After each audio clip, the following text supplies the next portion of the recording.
I thought about this the like last minute. Okay. Okay. All right. There you go. Here we go. Share.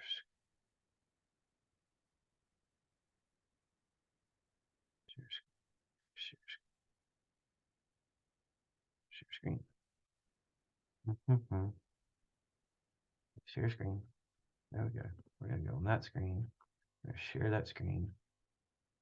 And we're recording through Zoom. Cool. And go back to Google. And now I'm here. And now I'm going to share screen on here. And I'm going to share a window. And oh, hold on, need another window open.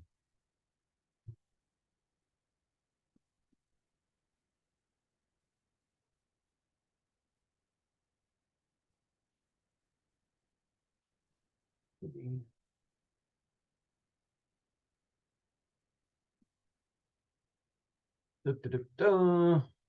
Almost got it. And we'll get started. Hope everybody's having a great day.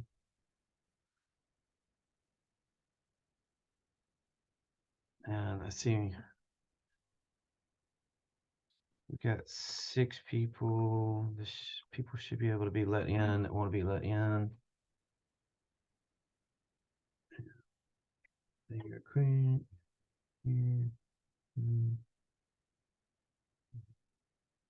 This click.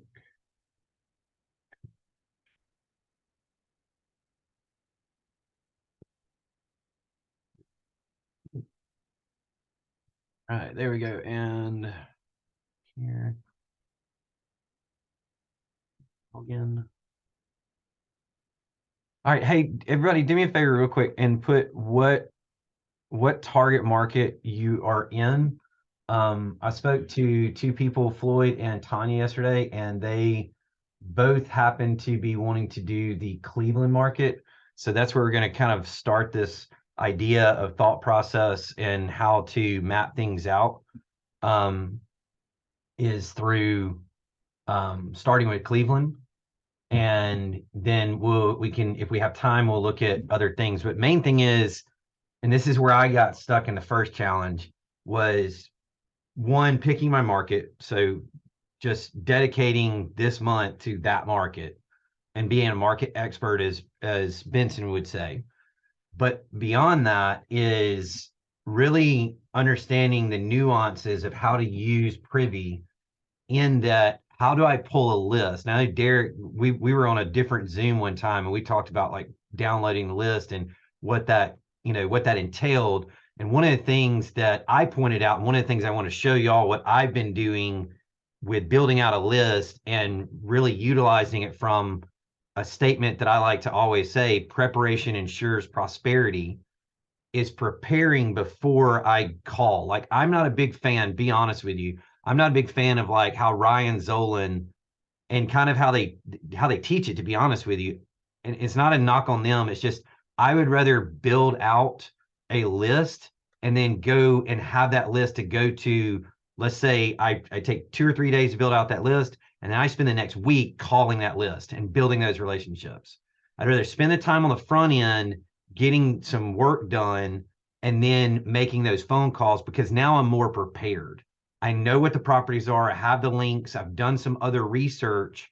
Again, I've become a market expert, and I'm at the same time, now I know what I've got to go look for to go make deals.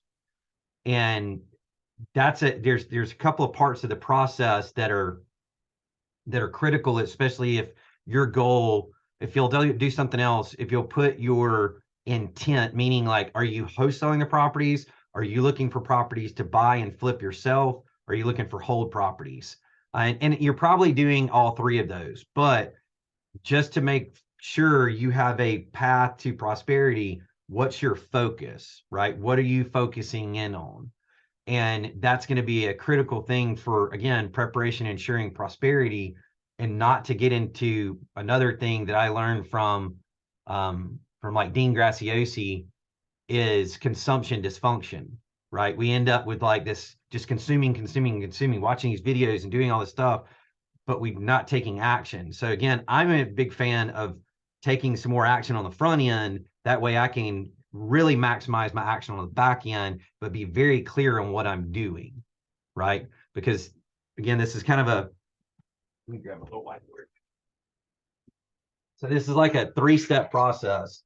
One, we have to understand our market, right? The second thing we have to do is we have to understand our buyers, because that's critical. And we're going to get our buyers through our real estate agents, relationships we're going to build, and the calls we're going to make. So once we research the market, once we understand who the buyers are and what they're buying, essentially what they're buying, from the type of house they're buying and the money they're buying it at, essentially that boils down to the ARV that they're looking for, and how do you make your money inside that ARV, right? So because you also have to add in your fee, right? Your assignment fee. We have to add that into this to make profit, right?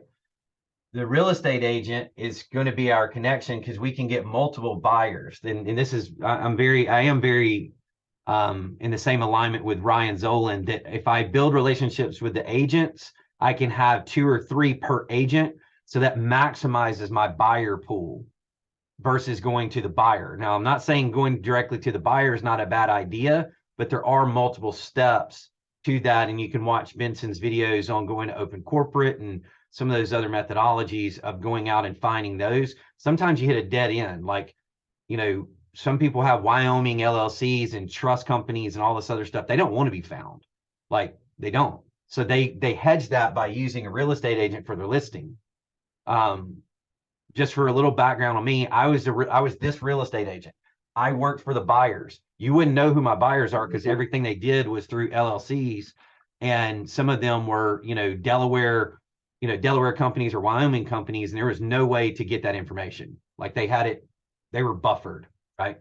So the real estate agent is kind of your path of least resistance. So one, you need to understand your market. 2, inside that market, who are the buyers, and what is the numbers, right? There's another saying that I have is, people lie, numbers don't. And if we know the numbers, then we're not going to get lied to, because we can't. Like, the numbers don't lie. So again, these are the numbers, and we're going to understand the numbers so that when we talk to the real estate agent, we're having these conversations, we're taking those action, making those calls, and building those relationships. We are very certain in what we need to do. The last thing of that is organizing all this information in some form or way. I'm doing some more research on how I want to do that. Right now, I'm just doing it through a spreadsheet, and I've built a spreadsheet that I'm going to share with y'all today, and share with everybody that wants it, that I built that's going to take the downloadable information that you're going to get from Privy, but adding other pieces to it, because Privy just doesn't give you some things. And you can watch the videos and watch the training and watch what's going on in this challenge, and you'll see that they're pulling out stuff in a very, it's unfortunately a very antiquated way of doing it. And I've asked Benson, Derek was on a Zoom, if he remembers this. I asked Benson, why can't we download the real estate agent when we download a list? And he said verbatim, we're not going to do that. And I don't know if that's an MLS issue, a legal issue. I've tried to rack my brain on what that is. And it very likely is an MLS agreement issue on being able to give them. So that's cool. I'm not worried about it. I'm finding my way around that in the way that I want to work my business. And so I'm going to show y'all how I'm working it so that I can connect with agents, and I can drag that information off of Privy and put that into my spreadsheet. And again, prepare to be prosperous by taking some steps in the front end, so that way I'm not doing it one click at a time.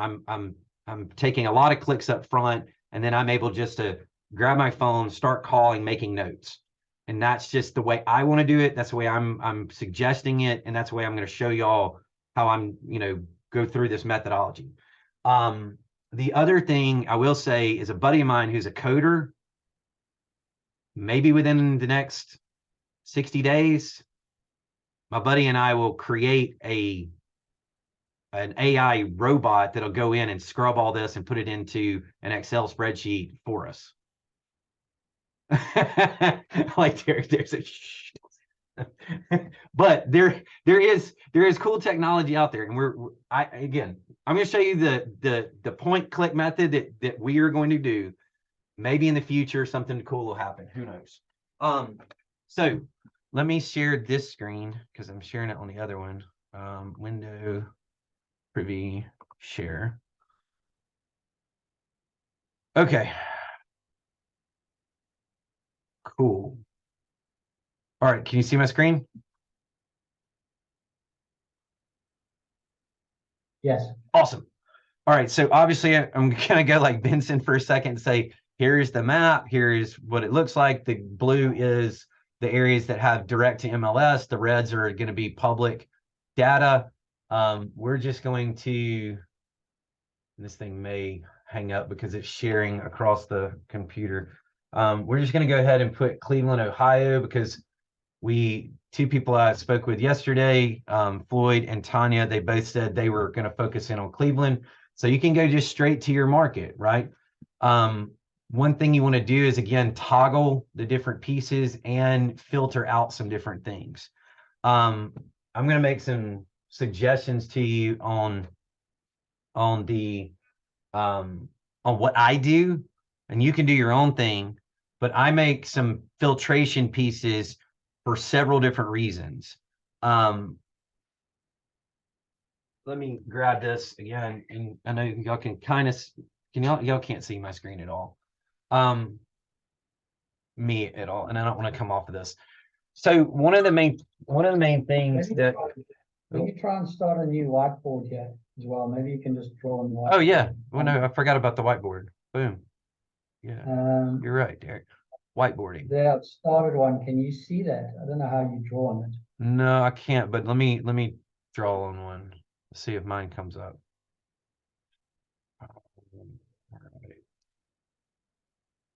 There's on the right hand side, you should see the whiteboard. I'll move over. Okay, can you see my whiteboard?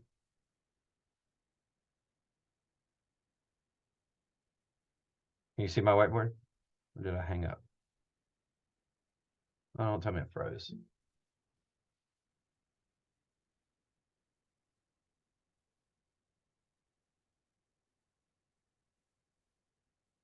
All right, so yes on that. So maybe can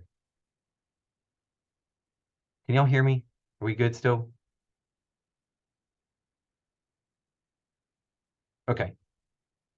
Cool. All right, hopefully my internet and everything is going to be through. Okay. One thing about one of the main things that I do want to say, and again, I hope y'all can hear me, and is you have to think about a couple of things from economics, right? The interest rate has gone way up in the recent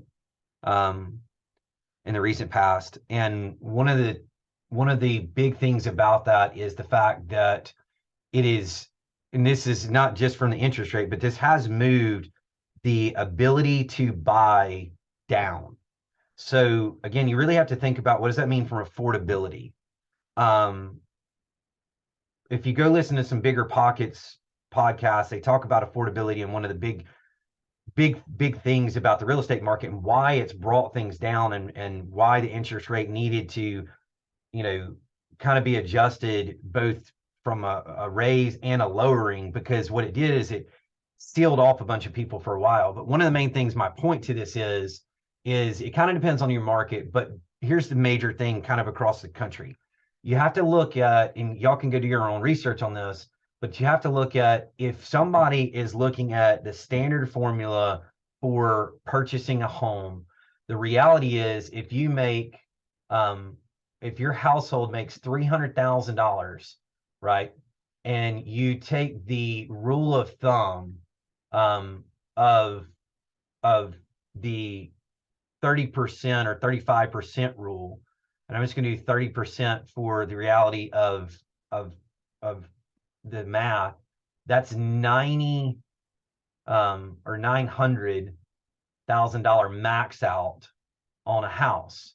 Now, realistically, because of banking, where banking is right now, you also have to think that at 900, so between this and 675, you end up in jumbo loan territory, right? And those have become a lot harder to get based on a lot of other factors. So in the fact that there's a lot of those factors going on, you can, and this depends on what you want to go after, but I'm going to stay away from anything essentially at and around this, because here's another thing. There are fewer and fewer buyers that have this, and they're willing to also spend, put down 20, 30, 30% on a house. And you're talking, 120 grand or more for 675 or 600. So you have to think about some realities about, again, days on market. If your buyers or flippers are buying property and then they're looking for the retail buyer, what's that retail buyer? Kind of the median average across the country is like $400,000 is kind of like a median number across the country, which is a pretty good thing. So here's my whole reason out, my whole diatribe for this is 600 is a good number to max out at to get enough data that you can be dangerous. Okay. So I'm going to go back in here, and I'm now going to look at some filtration pieces. Can I get another thumbs up that we're still good? Or can I get a yes in the comments that we're still good? Because I don't want to. Okay, cool. All right, so I'm going to filter out some things. And one of the things I want to do is, obviously right now I'm in Cleveland and I can include surrounding areas. But right now I just want to stick with and what that'll do is expand the map out, right? But what I want to do is instead, I'm doing market research right now. So I want to do single family. I don't want to do attached and condo and multifamily. That's not what I'm after right now. I want to change from active to sold. Okay. And I want to take out that. The other thing I want to do is I want to find my buyers. I want to find my fix and flippers. So I want to hit this, and I'm going to leave this alone for the fact of the 75% because I don't know Cleveland. I don't know it. So I'm going to be able to get that, but I can guarantee you that most likely we're going to find that the average is much lower. Here's the other thing I'm going to do. Again, I'm going to put a price, and this is the sold price of 600,000 or less. Now, again, I don't know this market, but I'm going to go ahead and make, again, a macroeconomic assumption that the average price is around 400 nationwide. And that's again, a more consensus of major numbers. I'm going to, again, hedge mine at 600. Here's the other thing I'm going to do. The last 6 months have been again, it kind of slowed down the last 6 months, but I still, just for today, I actually want to look at a date range of just this year. You can do whatever you want to expand your thing out, and that is probably not a bad idea. Matter of fact, no, never mind. We're going to do 6 months. We are going to do 6 months because that'll give us a good range to look at, and we'll start seeing a trend as well for things that are later in the 6 months, like 6 months ago in comparison. So again, we don't have to mess with anything. It's very simple. I'm putting a cap at 600. I'm doing 6 months, 75% ARV, single family, Cleveland, Ohio, what's considered Cleveland, Ohio centralized area. If we need to expand out, we will, and sold. So now I'm going to run this and see again in these things. And anybody that's familiar with Cleveland, if we need to expand out to the surrounding area, like Avon Lake or up here to Willowick or out here to Pepper Pike, we certainly can, and we can find out that data.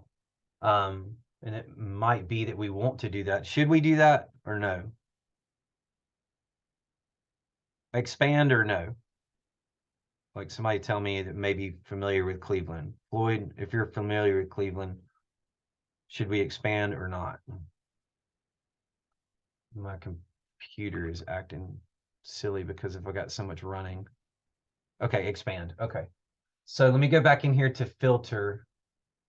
As soon as this thing, it's a lot of data. Okay. So we are going to include surrounding area. And now we're going to run, and now it's going to give us a broader stroke. Okay, cool. Now we have the numbers. So the main thing is using Privy, since we're looking at the bird's eye view, we see the numbers. One of the things I mainly want to show you is right here near the waterfront, there's only one. And again, our filter is fix and flip under 600. So we see that there are numbers out here. And we see that there's 58 here. Like it looks like this area right here is pretty dense in activity. It looks like right in here is dense in activity. Right in here at 53 is dense, but it really looks like, and then this area kind of in here, but to really touch corners with a very high level activity, you've got this bubble right here. So I'm going to say, just from the way to look at this, find the most active area and go to that. So I'm going to hit this 58 bubble because it's going to give me and break down into the rest of this area and give me everything within this, again, like 70, 80, 100, 151 in what we see on this map. Okay. So this is what we are looking at. And again, anything in blue, the blue ones like this are, I didn't grab a blue one, sorry.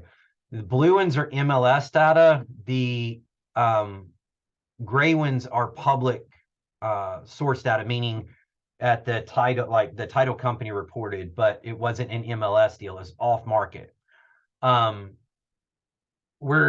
We're gonna look at all of them, but the main thing is we want to look at some final comps, right? Like, so this is something that was bought in the works to be, who knows? This one is here bought recently, very recently. So we could look at it to see if it was actually flipped or not. Because these numbers are like, they're kind of all over the place. Okay. So I'm going to look at, I also want to point out some other things, like right in this area. This is a great example. Within this area right here, we can see that there's something sold at 166 and then something sold at 495, right? You can see a big jump right here in these two. So, and then like 18,000 down here, right? And then 60,000. So, and 109. I'm sorry, guys, my computer just doesn't like all this data. Is this making sense so far?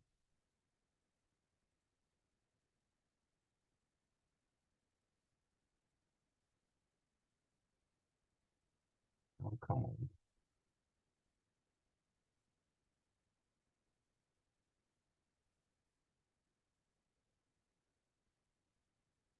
Sorry, it's a lot of data.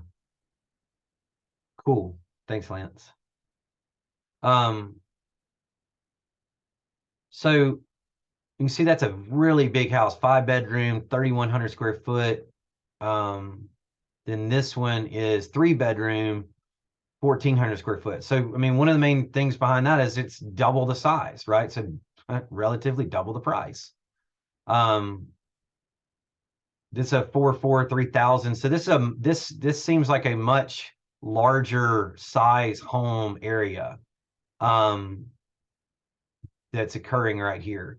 just for clarity, so we can have clarity as we do market research in any market, let's just take a look at it. Let's pull it up and take a look at what we think is the reality here. Again,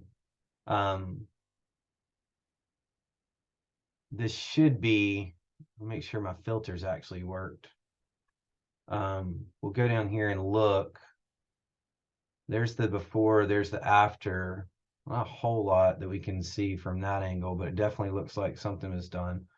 I mean, you see right here, it was bought at 173,000.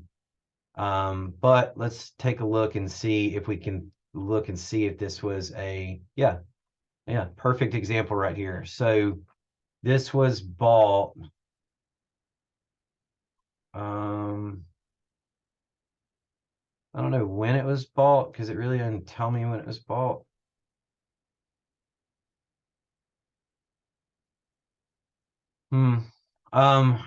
We see that it went on the market back in 2022 right here. And the one thing that we don't see is when it was purchased by Launchpads LLC, but it was an LLC that bought it, and obviously bought it most likely down here in 2021. But this one's not as clear on the reality, but you do see from this that it was bought, again, last public data for sale was 173 and was sold for 319, 146,000, which was 54% of the ARV.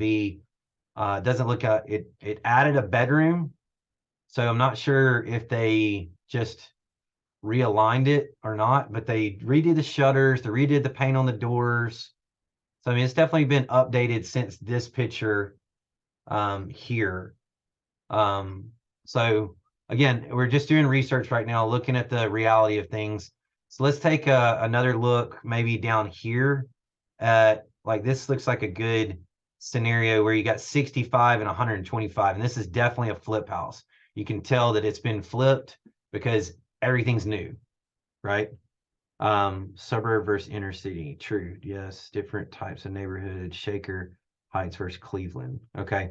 Again, I'm learning because I don't know anything about this area. But this is, again, in general, this is how research needs to be done. Like if you come to Charlotte, you're gonna see a whole different reality from like North Charlotte, like where I live in Huntersville, and the houses that are up here versus the houses that are down in Charlotte proper, and then parts of Charlotte, meaning like the areas, especially in gentrification, where they were buying them at dirt cheap at like, and I can show you my sheet at like 30% ARV, and selling them at these premium numbers.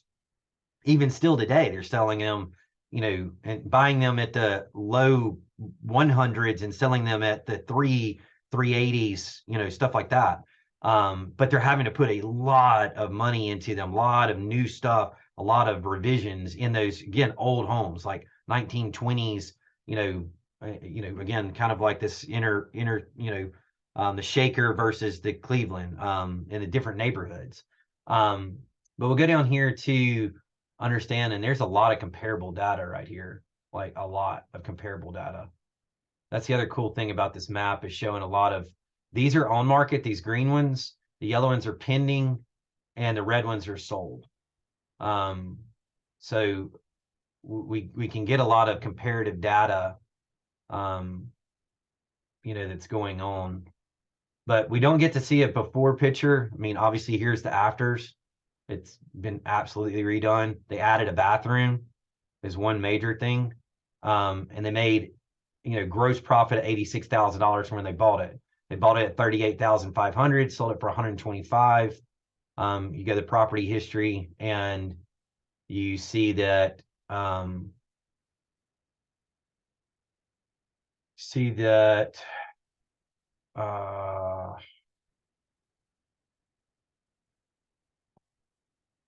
so interesting. See that Main Street Rentals LLC had it.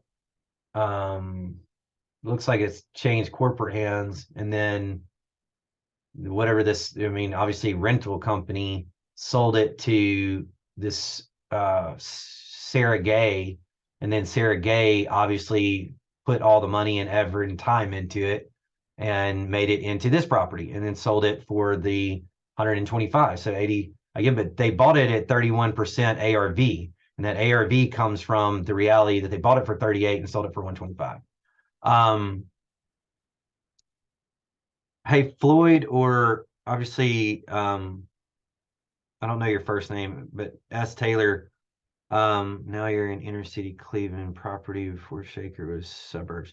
Is there a better place for me to look? Like where should I look that y'all feel is a moving and shaking area? Obviously, there's a lot of stuff going on down here, in this area. I mean, there's a lot of stuff going on.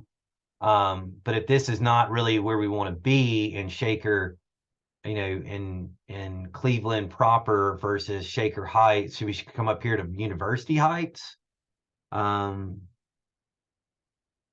in either area. I mean, do y'all feel like we're in a good area? I'm going again from numbers. Like we could go over here to this 35 and 39 and look at it, or this 53 in this general area of like old Brooklyn, Parma area. But again, this like Mount Pleasant is the higher of all these. Then Maple Heights in this area has even more when you look at comparison. But I mean, again, this is 78, this is 80, with a 22 in the middle. So I mean, again, this area is hot. They're all very active. Okay. So we're in a good area, just in the aspect of, again, doing market. But big thing is, here's the reality. So we've got this. I'm just going to center in on this because, again, we've got about 70 throughout this part right here. And again, there are obviously some variation between this area. We saw these much higher Shaker Heights high-end houses versus these more starter home or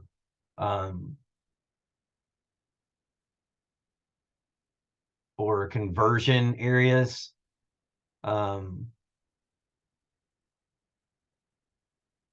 So, all right. So I kind of like the numbers over here a little bit more than right in here. Like you can see this 270, 109. And here's one thing I say about that is, there's one thing my mentors have taught me. The one main thing is that you're going to work just as hard for any property at any price. I'll say that again. You're going to work for just as hard for any property at any price point. The main thing is, the higher the price point, the higher the numbers, the higher the solving the problems of that, and then potentially the higher the output and payout.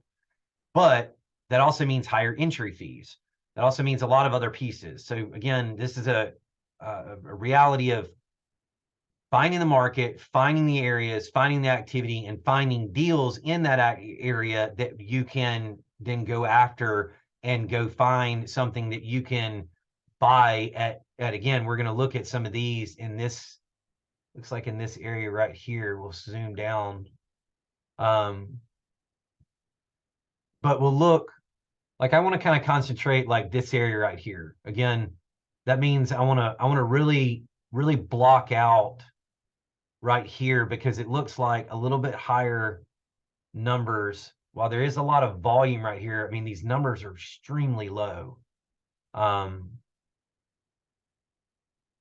Just again, meaning meat on the bone. If you're doing a $68,000 ARV, that's final price, right? If this house is flipped, it may or may not be flipped.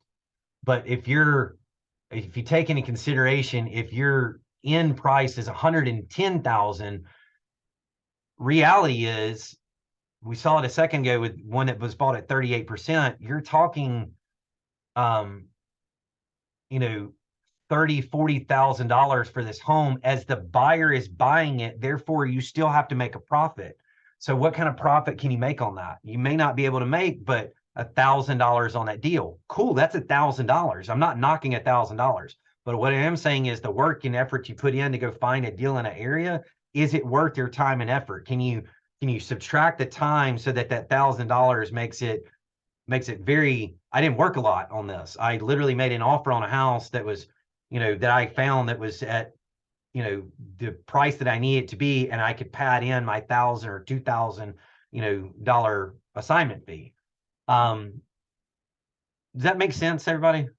You're on the border of Cleveland property, Shaker Heights, different property values. No, I get that. I get that, as Taylor. I get that. I'm right here in this belted area, but again, if it were me, and I'm just saying, from my aspect of my time and my energy and effort, I'm going to look at this entire market and understand it. But I want to look at these first. Maybe that's a better context. I want to look at these first because I want to understand.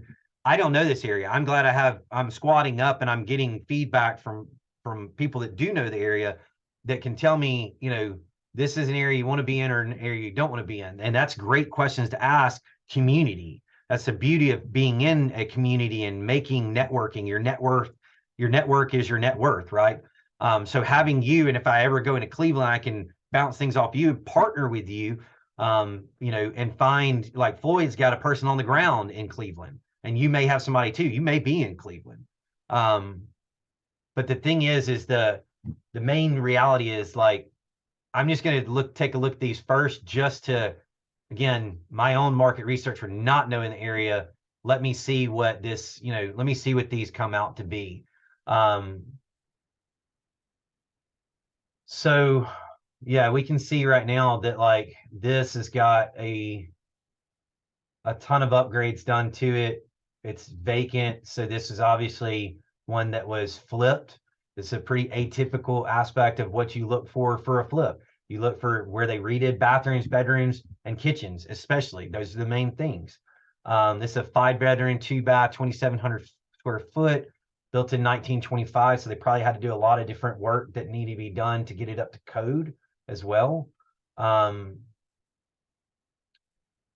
There are some interesting comparables in this area, and maybe because of this main road, you have to stick in here, but you can see at 80,000 right here.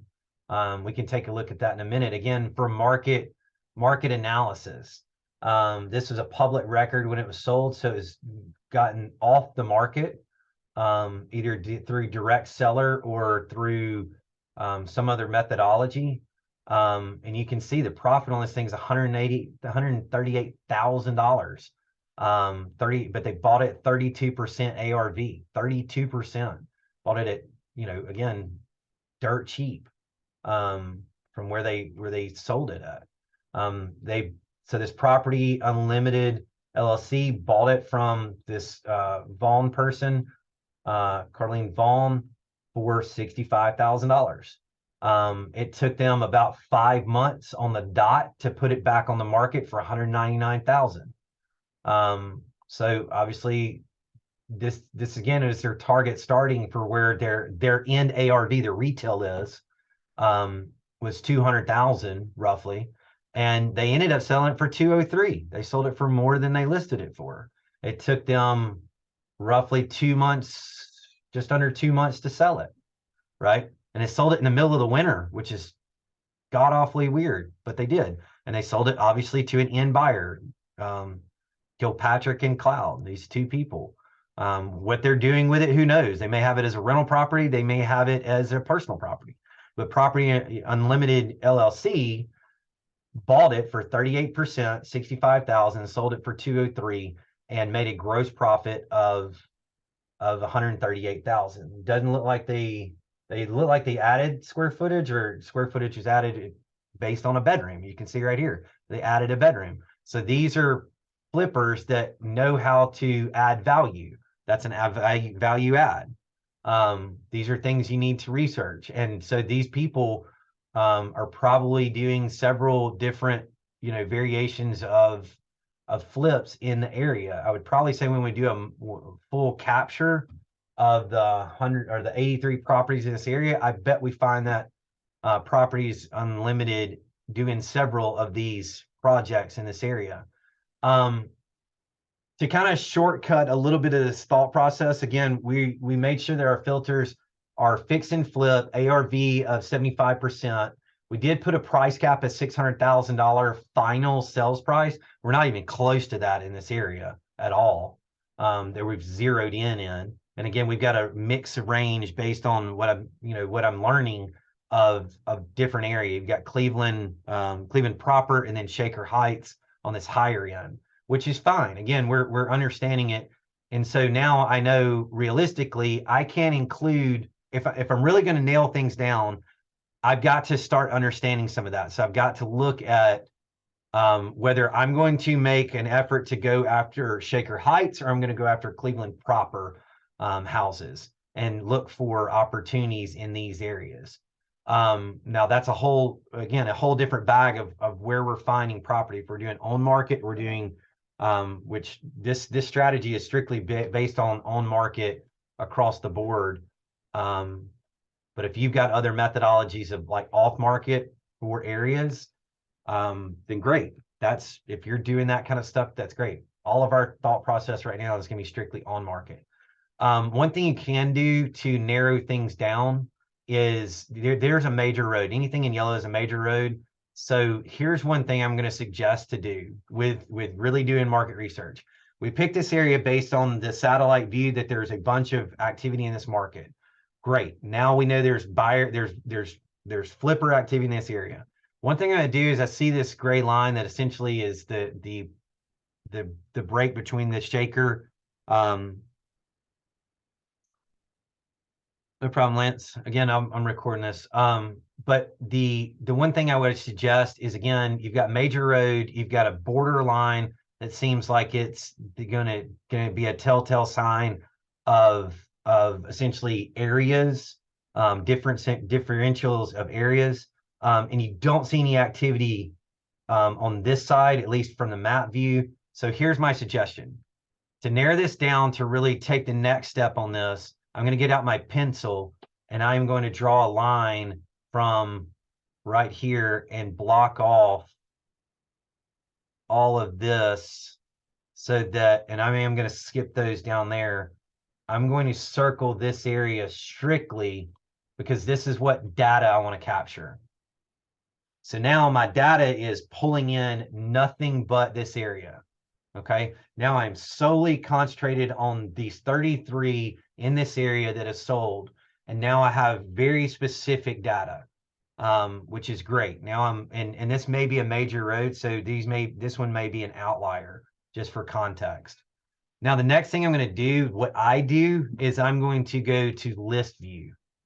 That's going to give me all of these. One of the things I want to do on this is I want to look at, and this is some other just, again, big data coming down smaller, is I want to hit square foot. And I want to sort the square foot on this, if it'll let me. Okay, there we go. I want to sort square foot because main thing about comping, and I love the way Jamil does this. He does like Jamil Damji does this on a straight out of comping YouTube thing that he does like weekly, and he uses Privy, and so I'm kind of using that same theology that he does, and the rules that he uses. One thing you have to do and have to realize that'll save you some time, energy, and headache is right here looking at this, just from this screenshot, that you can see we have 1,300 to 3,100. These two are outliers, right? They're just plain and simple, they're outliers because they don't match everything in here. What you can do to again, save yourself some just skewing of your data, again, this is a 5-bedroom, is go ahead and take that data out because you want to narrow it down. You can simply do that by taking this little toggle over here, and then you can hit hide property. And you can hit this one again. It doesn't really match our criteria because it's 300 bigger than our biggest in this list. I'm going to hide this property. So now I'm going to go down here. Another thing I'm going to do is I'm going to look at the factor of a couple of things. This one's 728. These are all 2-bedroom. So this gives me a good understanding of 2 bedrooms. Automatically, I can look at this and say, okay, 2 bedrooms are 100,000 square feet, and they're 2-bedroom, and they range from probably an outlier of 150 down to 37,000. Here's what I want to do today. With this list, at this point, I don't want to look at the 2 bedrooms because they unless it's bigger, like this one is a bigger 2-bedroom. It's over 1,000 square foot. I'll leave that, but these under 1,000 square foot, I'm just going to, if it'll let me, let's stop.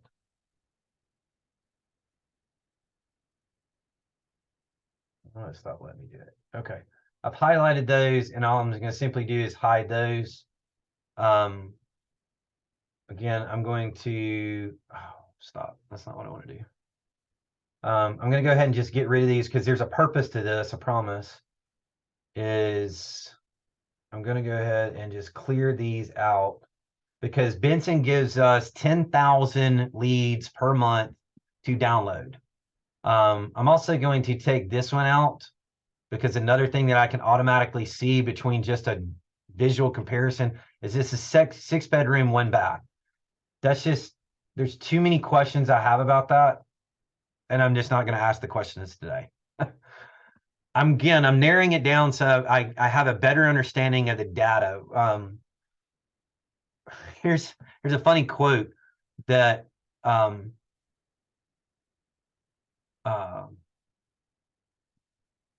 geez, I can't remember now. I've gone blank. My brain's shot. Anyway, there's a funny quote that says, data is like garbage. You better know what you're going to do with it first. I said in the very beginning, preparation ensures prosperity. Here's the reality.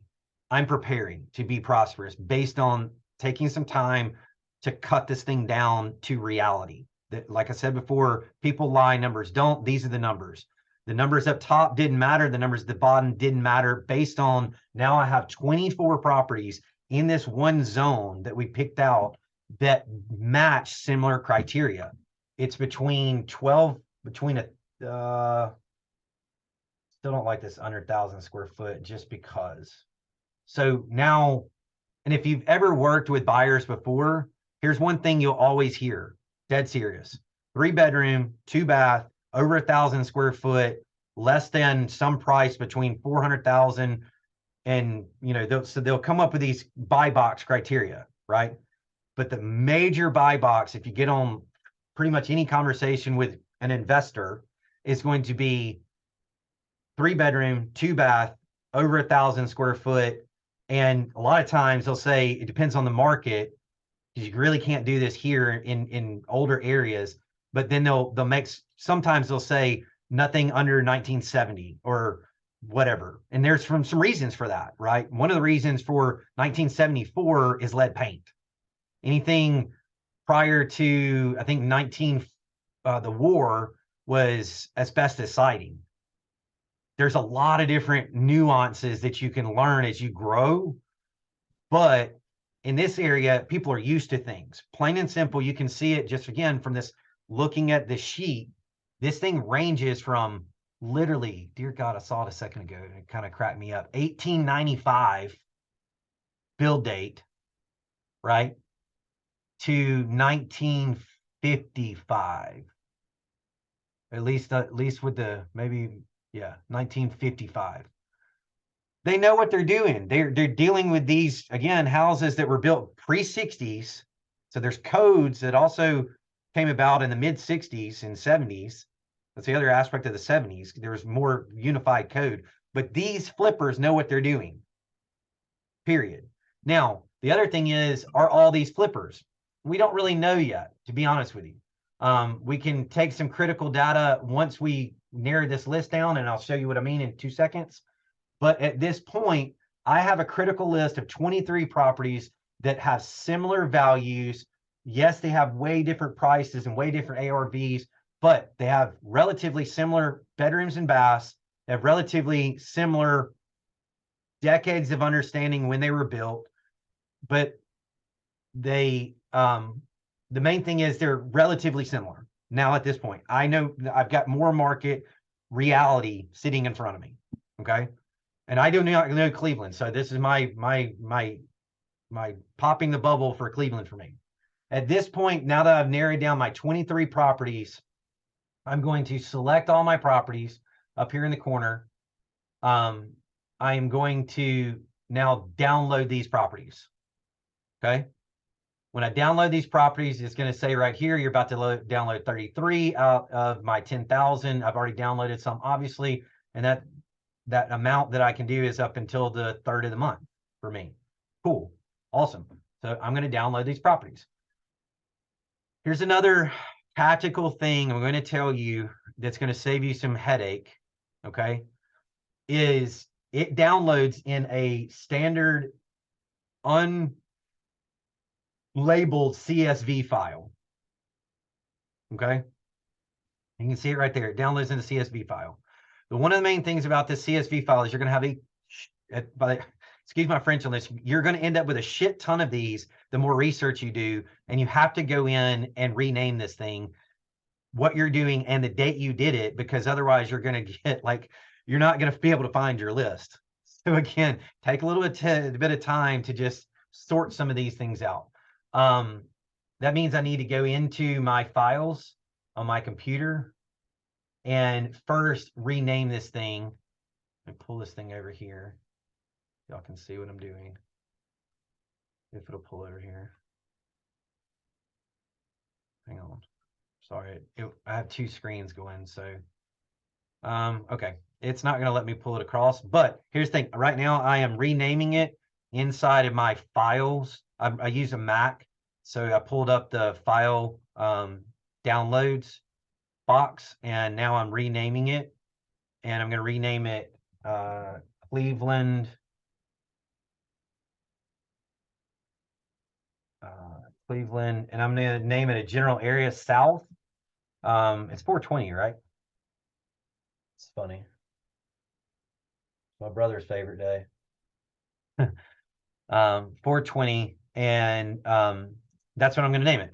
So now that I named it that, and I can more easily find it, and it's also dated, now I can go into something else. I use Google because then I can use Google Sheets to upload this and control what I'm doing with it. So I'm going to go into my Google Sheets.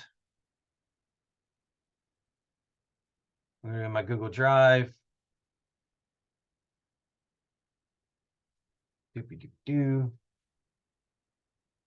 Actually, I'm going to download this in a different area. All right, I'm going to download this in a different area. I forgot that I was using my personal account for this Zoom and my business Google for my sorting. So all I did was just switch my Google account because I just do have a separate Google account for my business stuff. So now I'll go to my Google Drive and I am going to upload upload new. Sorry, it's taking a second. When it shares, it gets a little squirrely. Is this helpful for everybody? I think.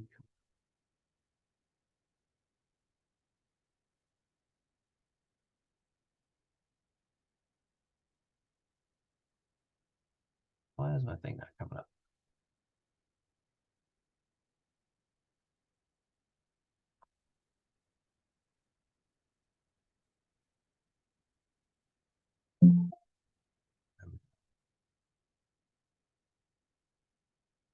Okay. So in my Google Drive, let's see, new. Yes. Cool. I'm going to upload the file. Drink. It's going to take a second. Sorry, guys. Oh, but this is the business you run. So now I'm going to click Cleveland South. I don't know why it's not sharing. It's not sharing anymore. Are y'all seeing what I'm doing? Or is it just kind of a blank screen? Y'all can unmute and talk.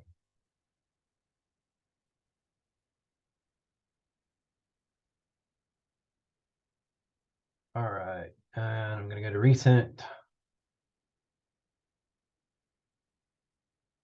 And I'm going to go to Cleveland South. I really need y'all to see this. Okay, blank screen. All right, hang on one second.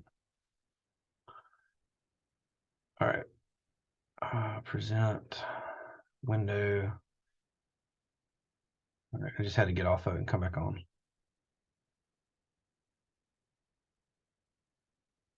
Okay, can y'all see it now? Should be able to see it now. I can see it now. Okay, cool. All right, so again, there's a couple of these weird steps, and if y'all are taking notes, and maybe I'll write out the notes on steps, but just for the fact of it, I downloaded it into my computer because that's the way it does. It downloads directly into your computer files.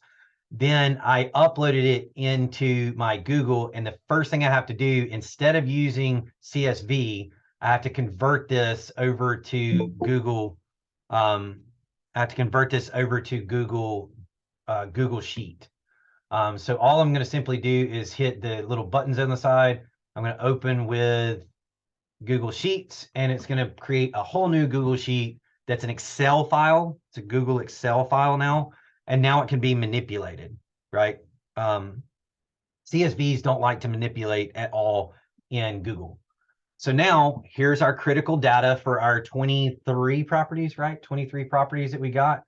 And here is all the cool stuff that it downloads from Privy. So I get the address, I get the state, the zip, obviously. I get the sold date. This is the date it was sold. I get the price it was sold for. I get the square footage, the square foot pricing. I get the lot size, the beds, the bath, the garages, the levels, the units, the basement square footage, because these all have basements. And again, now this is, again, thought process for similarity for the basements. I get the reality of the year it is built. In some cases, I get the days on market, about how long it had to stay on the market. I get owner information, the new owner of it, and I get the previous owner. And the best thing about it is the previous owner is your buyers. So there are your buyers. Boom. We see LLC, LLC, LLC, LLC. This is a sheriff county auction. Interesting. LLC, LLC. This is a personal person. So we may end up throwing this one out, but a personal person certainly can buy a property in their own name. But we're going to have to take a look at each property and kind of give it a gist of whether it was a personal sale or it was a flip. Privy has an algorithm that designates this should be a investor based on time frame, right? So I'm not questioning Privy, but I am going to, again, critically narrow down my data by looking at my data. That way, if I need to call Carmen Preston, I can, or I can call Joshua Peak or Sarah Hickson. I can call these people. I can look these people up. I can, do that if I'm going the buyer strategy. Otherwise, again, I'm going to go agent strategy. And this is where this information is great. This is what you get downloaded. But this is where I said in the very beginning, I move this data over into a sheet that I use, and I'm going to give y'all to if this is the methodology y'all want to use, I do it a little different. Okay.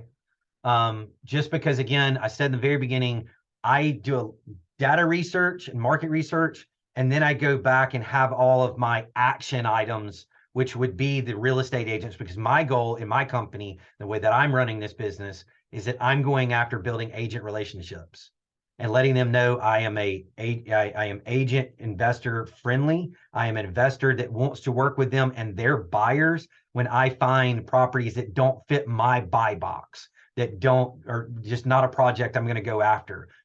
I in my company, and this is very similar to like what Ryan Zolan says, we buy and hold, we fix and flip, and occasionally we do wholesale. Now, really want to flip the strategy on its head, I wholesale a lot. I keep stuff every once in a while if it makes sense.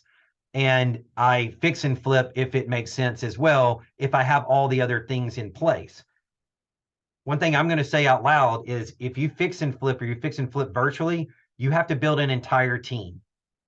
meaning you have to have you have to go find contractors. You have to do a lot of due diligence pieces for that type of business. If you do that, fantastic. Only place I fix and flip is in and around Charlotte right now. That's it. I live in Charlotte, North Carolina. I fix and flip from way like an hour north of here, all the way down to like Fort Mill, South Carolina, all the way over to Statesville. If you look at a map, Statesville, and then all the way over to Shelby. So that's a big east-west diamond that I'm willing to go and do because I have people. Derek here in Concord, bro, let's meet up, man. Let's go have some lunch.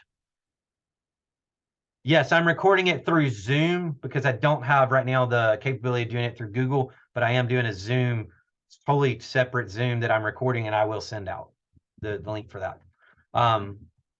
Yeah, man, Ronnie, hit me up on social, and let's get together. Like seriously, I live over here in Huntersville, so we can go over by the mall and go have some lunch.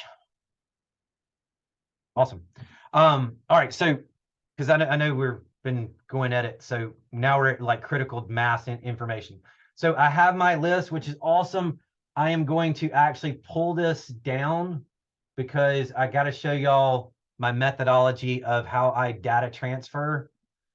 Because I use, and I'm sending y'all this template.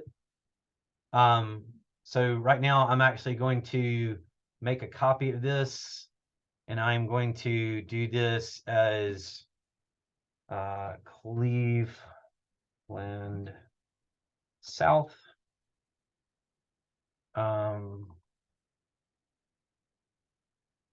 Tracker, and then I'm going to do 420.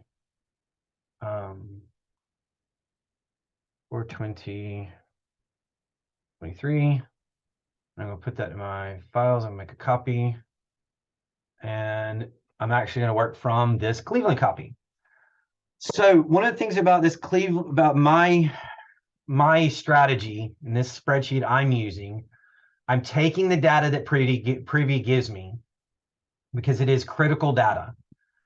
Very first thing I'm going to do with this critical data is I'm going to take away, actually, I'm not going to take it away today. I'm going to highlight these three. So I'm going to select, and then I'm going to move over to city, state, and zip, and I'm going to copy. And then I'm going to come over here, and I'm going to put in this first piece right here. You see, I already had some.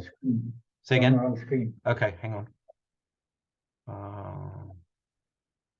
Hang on one second. Sorry, it's a lot of data share. I have to figure this out.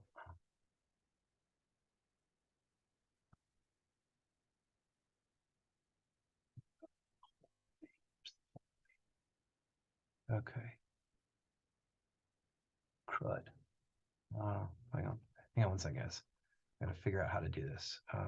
Entire screen. There we go. Entire screen. It was doing the individual tab. There we go.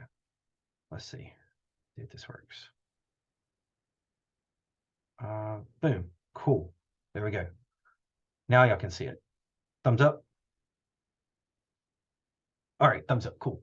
All right. So again, main thing is I'm taking my critical data from Privy, and I am selecting the entire column ABCD, which is the city, state, zip, and then I'm going to copy that.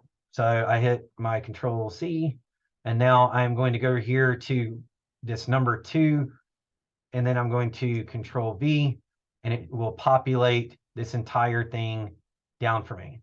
One thing I'm going to do is I'm going to, when I get done, I'm going to remove this city, state, zip stuff. Again, next thing I'm going to do is I'm going to get my beds and my baths. Now, again, depending on the market you're in, we don't have a lot of basements, and so I didn't even think about this earlier, and the levels. And maybe I'll take and put it in. That's what I'll do. I'll put all these pieces in there. I just didn't put it, and I'm just for the fact I didn't. I'm just going to show you beds and bath.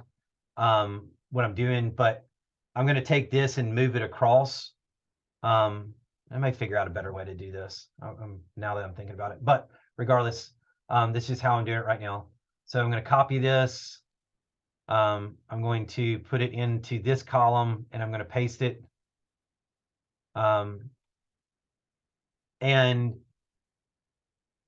then again, I'm going to do this for square foot. I'm going to do this for lot. I'm going to go all the way across. Now, one thing I want to show you, just because it's, again, been kind of long and we can go deeper into this at some point, but here's the thing. I'm going to put in all that critical information across these pieces. And the one thing that I do not get with Privy is I do not get purchase price or purchase date.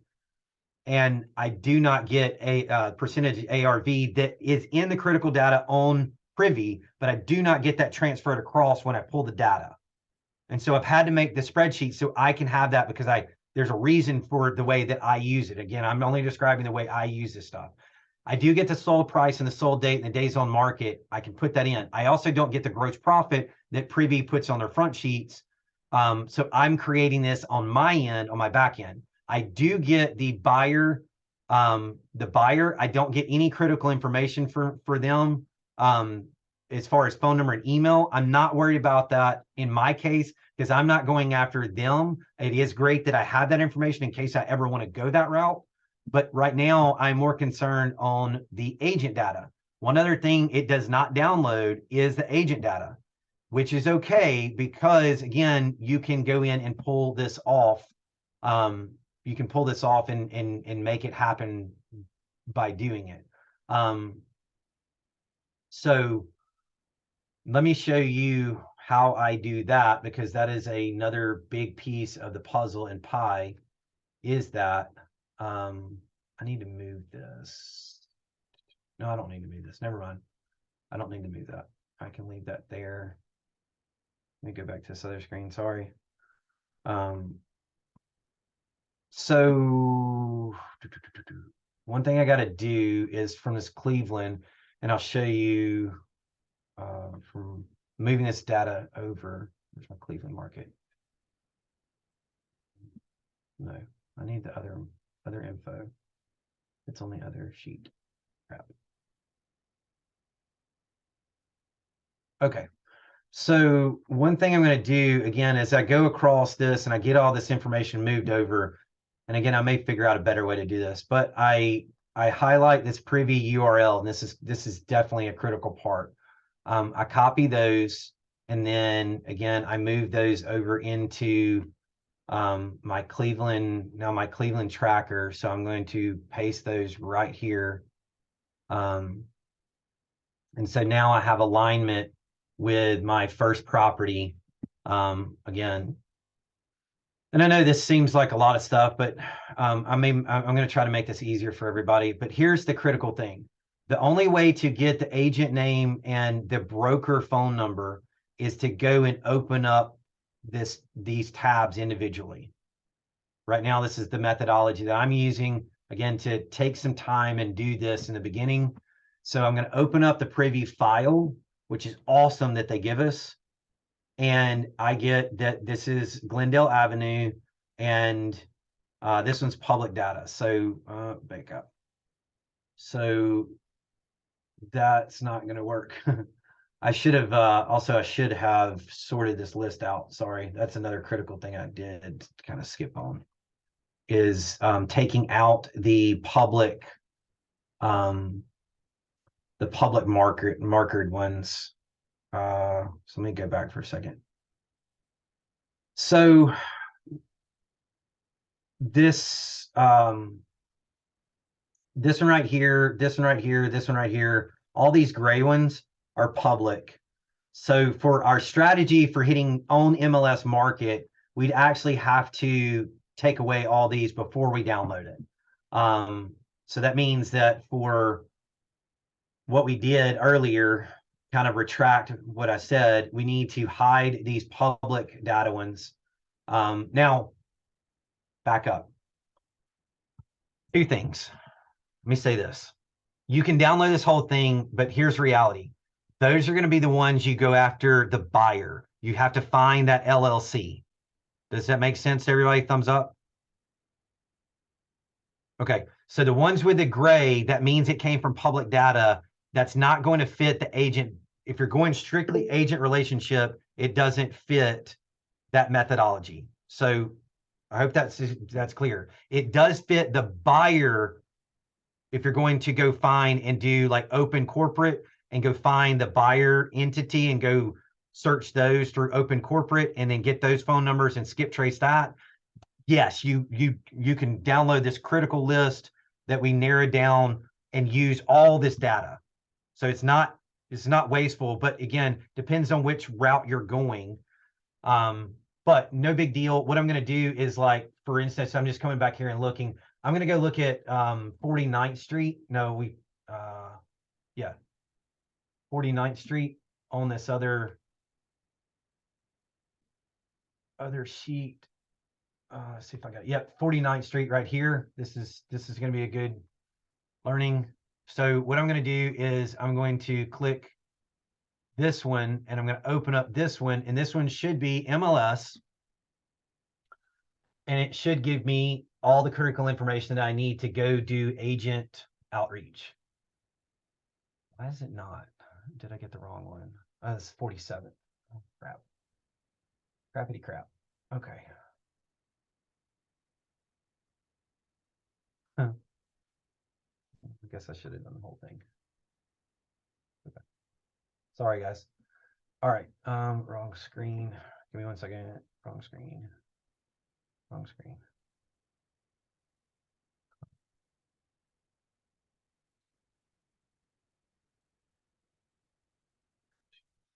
Okay.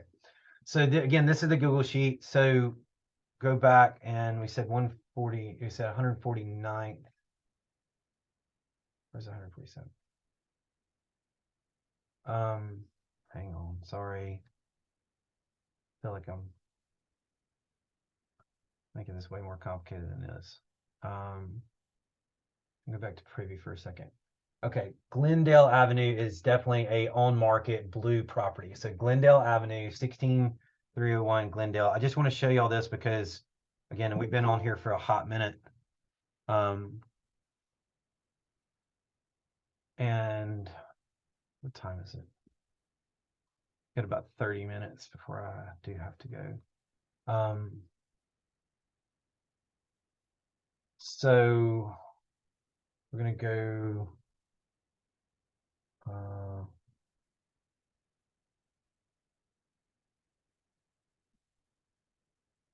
Glendale is at the top. Yeah. Was that the right one? 16813 Glendale, or is it 13301? It's 13301, right? That was the other one we identified for a real estate agent.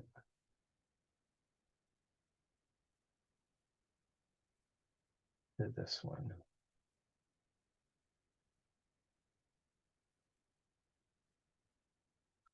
No, you might have been right. I feel silly.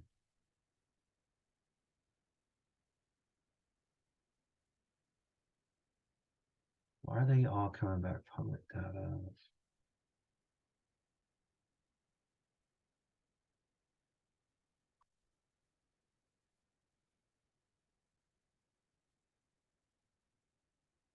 What in the heck?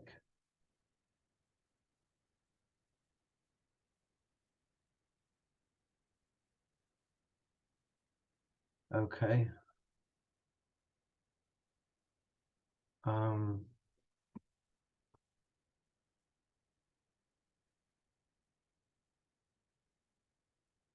Okay.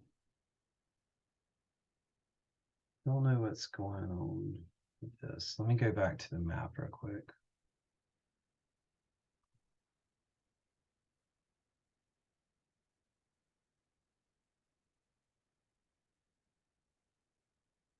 All right, so this is MLS data on 1507 Harvard Avenue. Okay, so I'm just going to click on this one because we can then get the gist of what I'm doing. So you see right here, this is MLS data. So we have David, we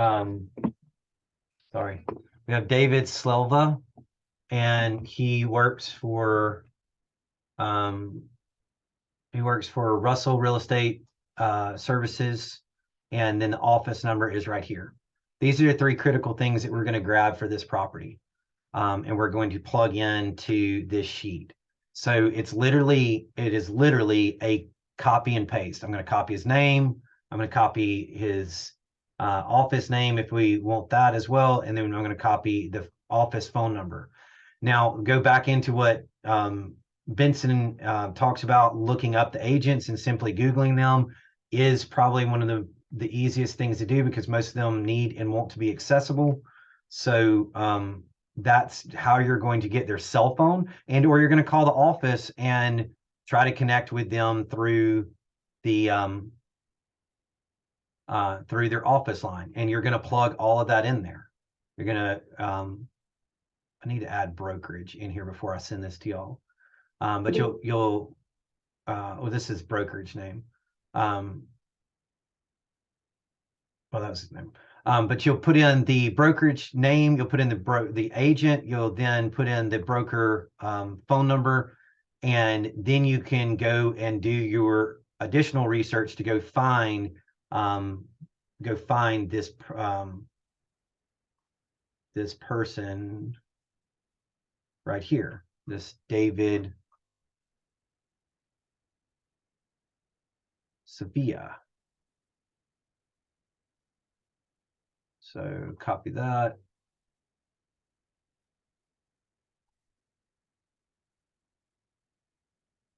Paste. And then one other thing was that you can do to kind of help your search is hit Russell Real Estate Services, copy, and paste that, and then enter. Doopy doopy doo. Give Google a second. My poor computer to catch up. And this, there it is right there. Hold on. Go back. Go back. Go back. Come on. Go to it. We can go just straight to hopefully his landing page with the thing. And there you go. There's his cell. Right. And then you can also hit email me, which is going to give you his email. So you can capture both of those things. And again, as you capture those things, you can put them into here. You can put his cell in here, and then you can put his email in here. And again, you have the brokerage phone number already, and go from there. Yeah, click afternoons. Does all this make sense? I know a couple people have their camera on. Is it thumbs up? Does this make sense on how I'm doing this? So one other thing I want to show you, and I want to show you from a perspective of my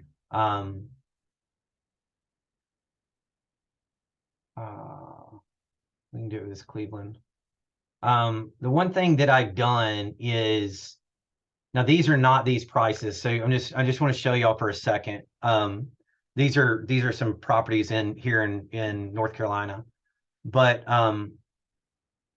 so what I've done on this spreadsheet though is I've gone down here, and it's going to give you some formulas down here at the bottom. One of the main averages is what's the average square foot, right?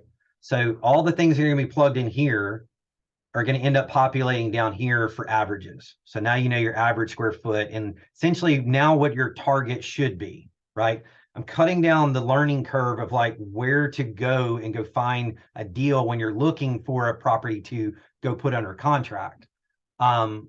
This is, I don't know where my note went. I had notes on here. But this is the average repair cost. This is going to be a formula that is, and this just on average repairs is $40 a square foot. Doesn't mean every market works that way. Doesn't mean every situation works that way.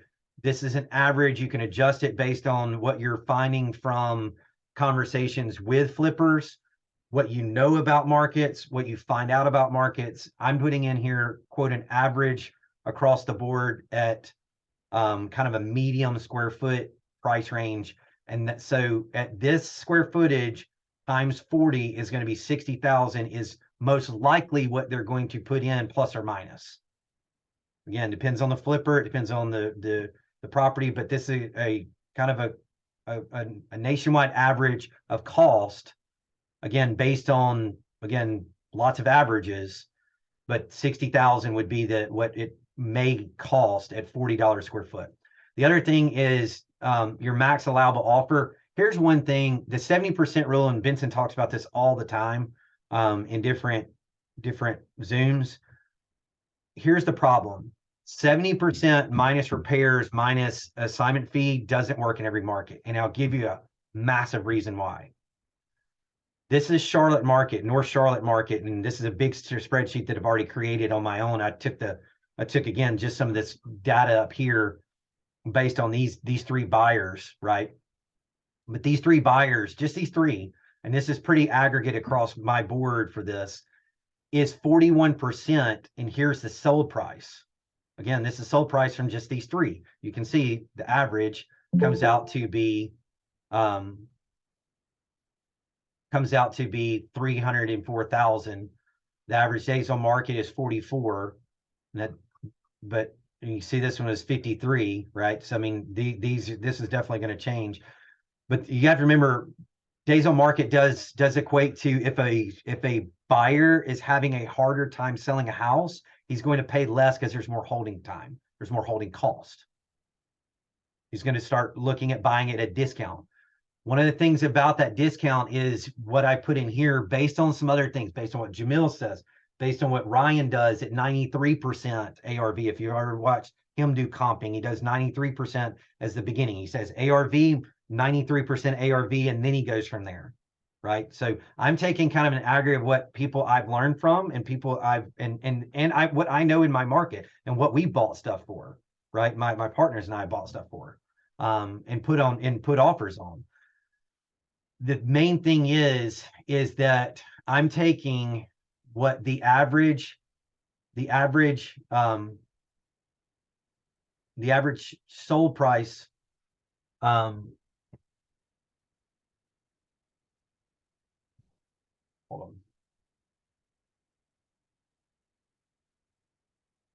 Oh.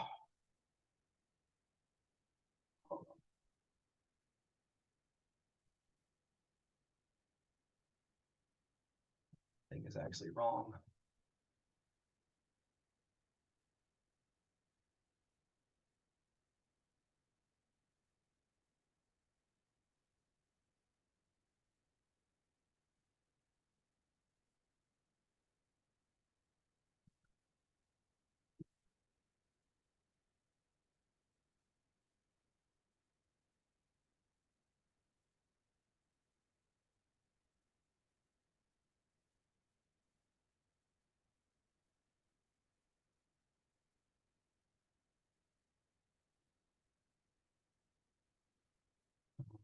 Something went wrong on here.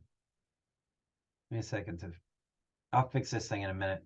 I'm just gonna delete this for now.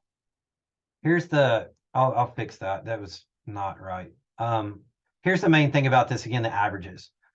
The reality is they're buying at 41%, okay, on average with these numbers. And again, this numbers will change as you go down and aggregate all throughout these properties as we load this information. And I'll finish loading this information and I'll send the sheet out so y'all can look at this particular thing for South, Cleveland South.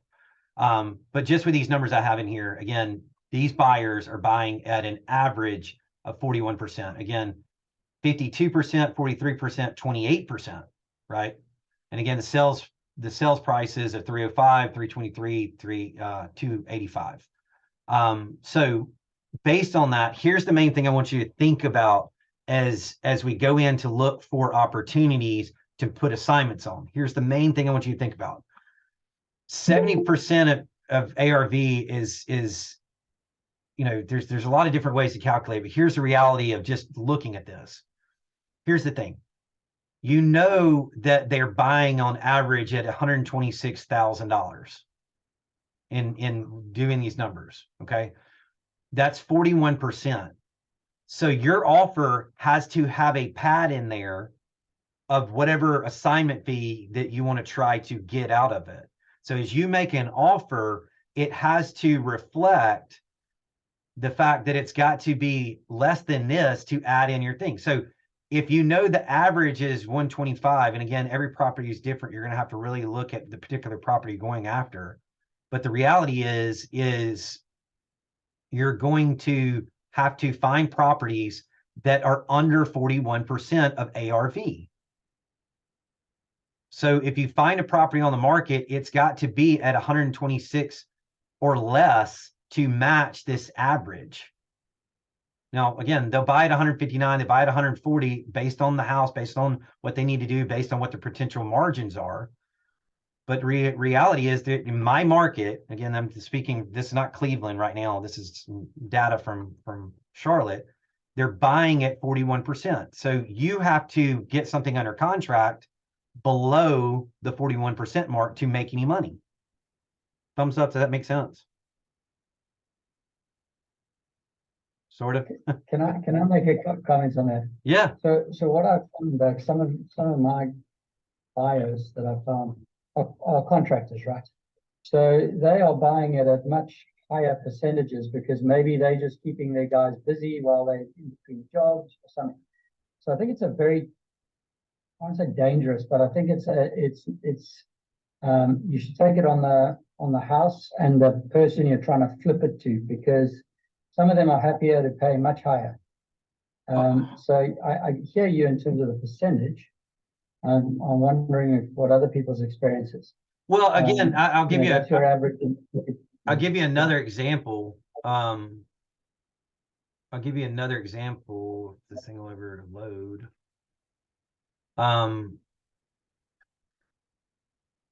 I did this with a buddy of mine in heck is it? Right here. Crap. Oh, come on. Go down. So I did this with a buddy of mine in doing a very small portion of Houston, Texas. Right.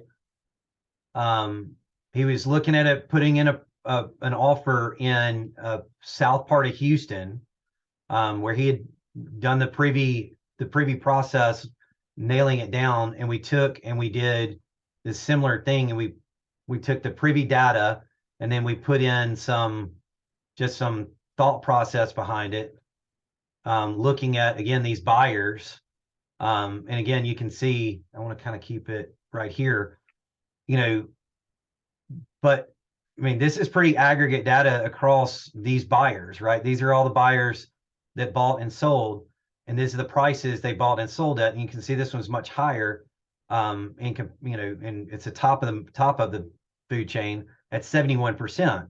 But again, taking all this and looking at this, you know, this particular buyer has bought at a higher ARV, just like you're saying, Derek, right? So again, it's building individual thought processes per property. And that's a great point, is again, becoming a market expert, not only for the market, but the buyers in that market. That way you're, again, setting yourself up for success. Whereas like this person right here, this key bought at the lowest percentage, whereas this person, and this person all bought within a relative 64-65% range, right? So running all those numbers as a whole is 63%, right?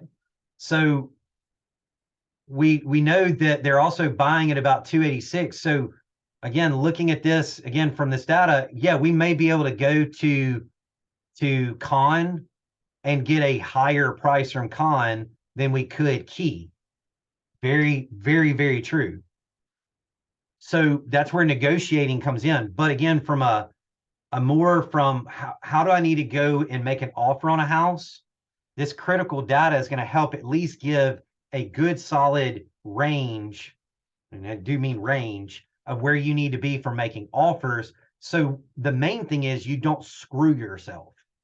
You don't waste time. You don't have to back out of contracts. You have much more clear just understanding about the market and understanding about the buyers, where again, if I put it out there and I have it deep enough, right?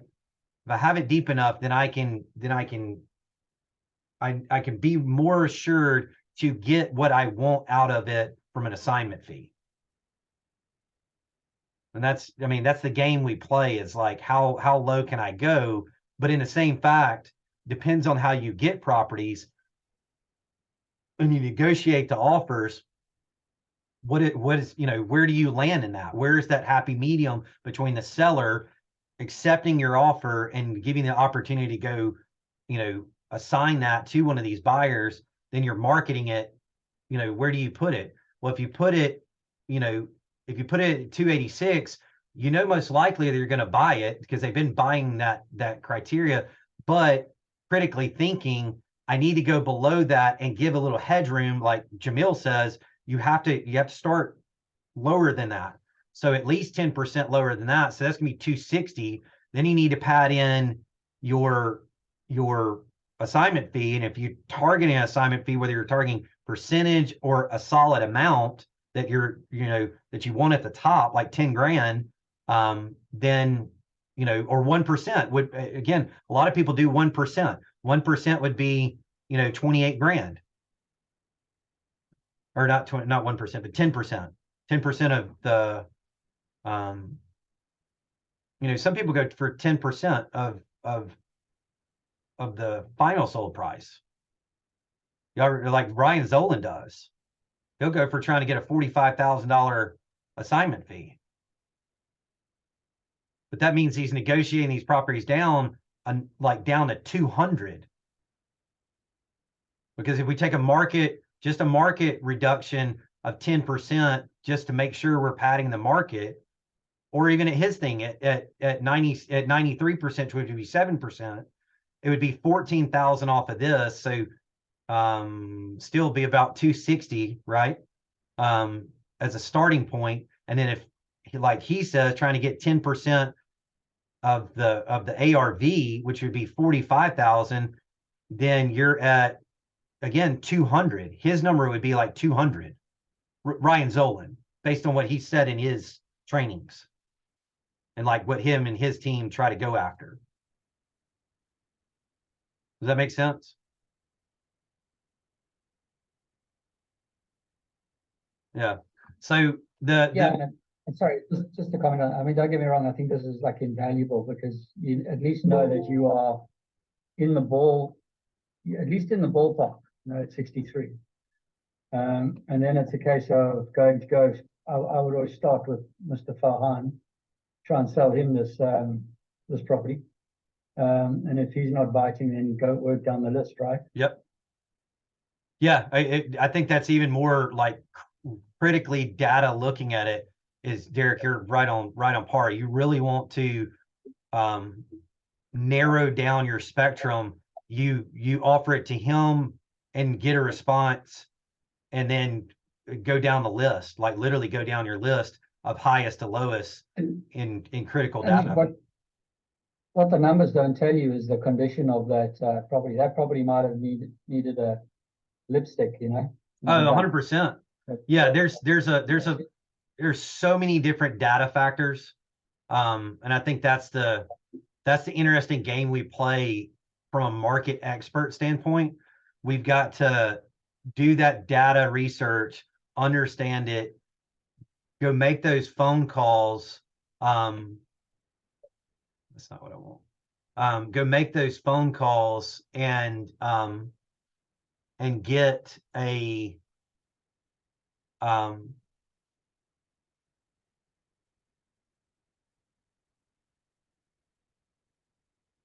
on a second. I'm gonna try to find, maybe that is it.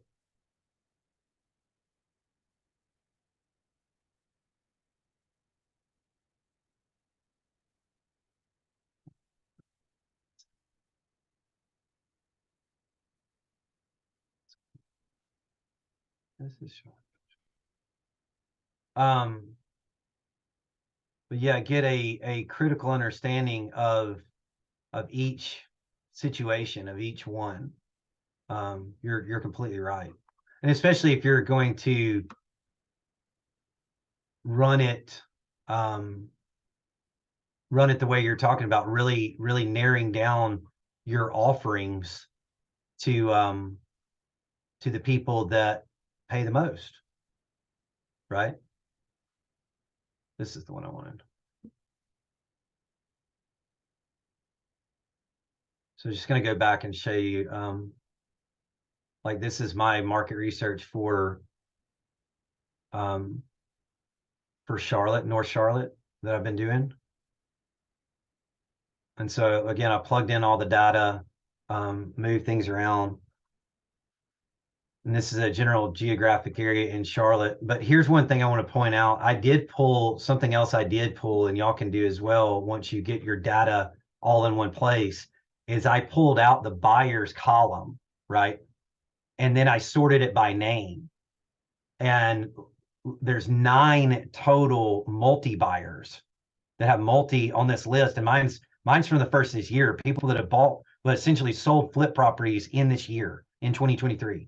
So this Blue Hill Davidson has done 3. And so on another, like, narrowing down things, Derek, I'm right there with you. I'm going after these people first. Talking about really solidifying which buyers I'm going after. I'm going after these ones that I've highlighted as big players in the market, right? Not Open Door, obviously, unless they're still buying, but Next Gen Home Solutions, Open Door, Purpose Real Estate Group, SDH Charlotte, Sell Fast Charlotte, Smoky Mountain Equity. You can see, and then Straight Path's another, like, more corporate one.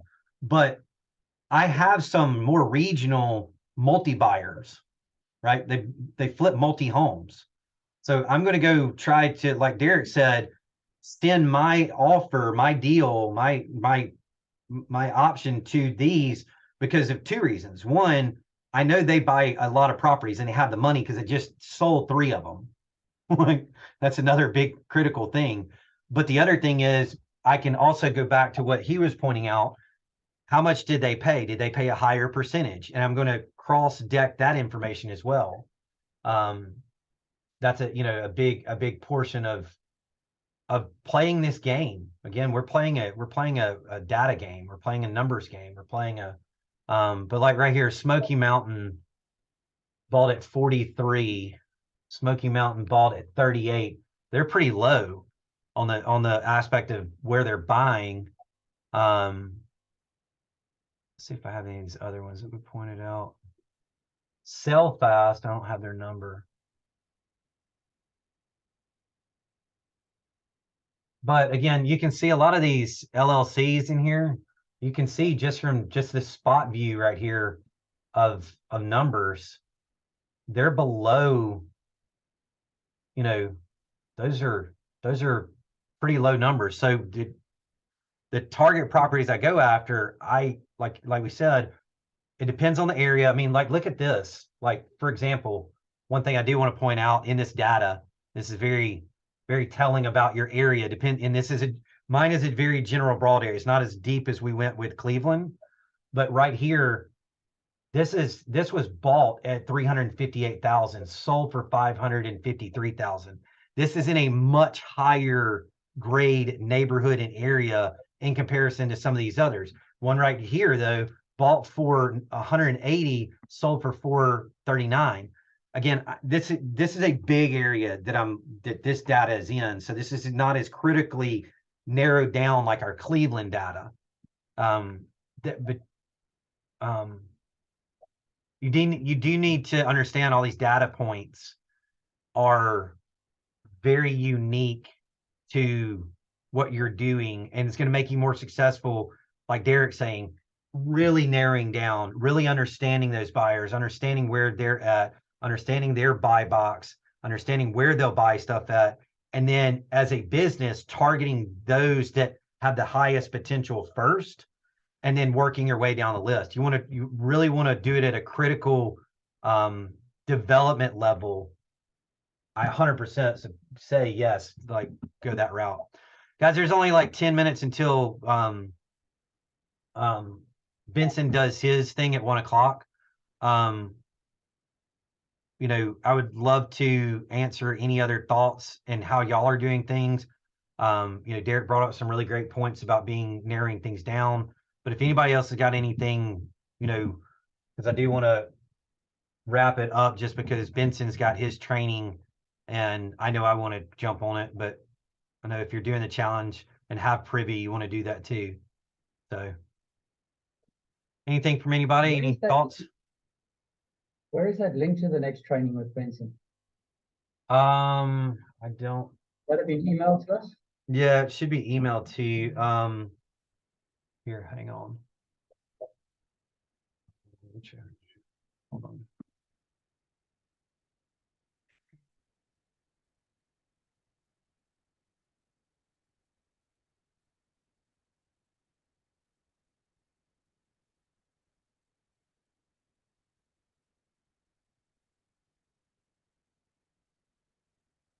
Yeah, this is the Thursday training for Privy users, but it was in the, I mean, it's highlighted in the Facebook group. So they'll probably send it out in the well, it's highlighted in the highlighted in the schedule of activities for this week. But I'll share this link.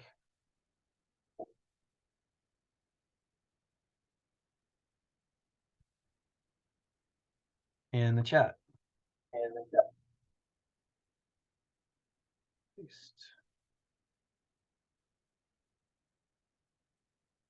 There we go.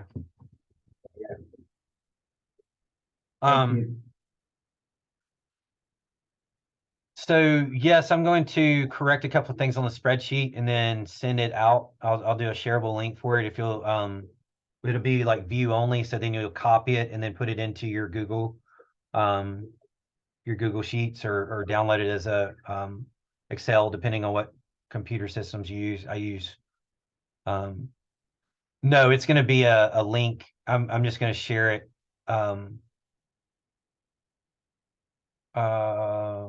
Putting your email. Yeah, kind of. Yeah. Here, let me put my email in here. And then y'all email me your emails. And that way I can put those as I can send that out. But here's my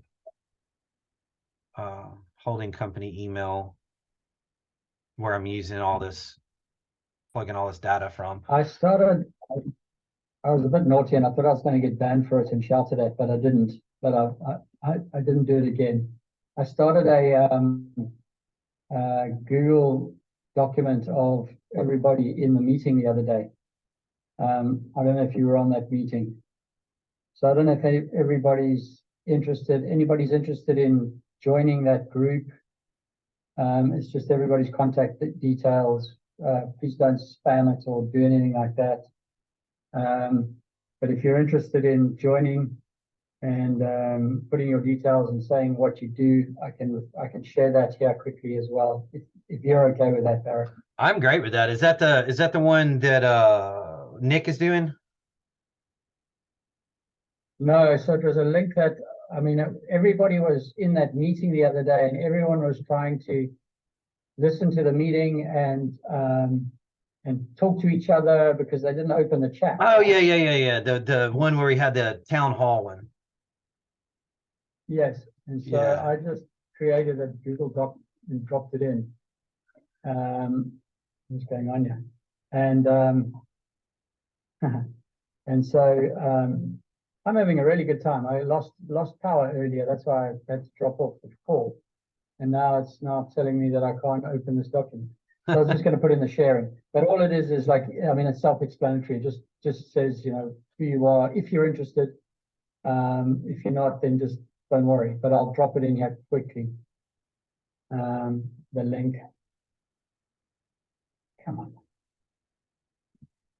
And then, I mean, I was trying to work out how to use this. So I've started an idea, like you're looking for help. So I'm in the indie market. is anybody else in the indie market, just for this challenge, if anybody else is in the indie market and wants to, you know, what do you call it, squad up, then I'm game. Sorry, it's taking forever. No worries.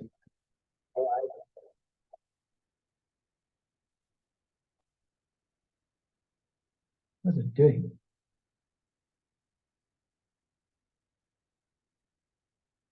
I don't know. I mean, push come to shove, if everybody sends me an email just saying, you know, just say market sheet and in like the subject line, Derek, if you want to email me that link, I'll email your link out to everybody that emails me. Maybe that's a better idea because I don't know what's going on here. It's the wheel of death. My computer is doing that first thing this morning. I was like, oh great, Yeah. the Apple wheel of death. Yeah.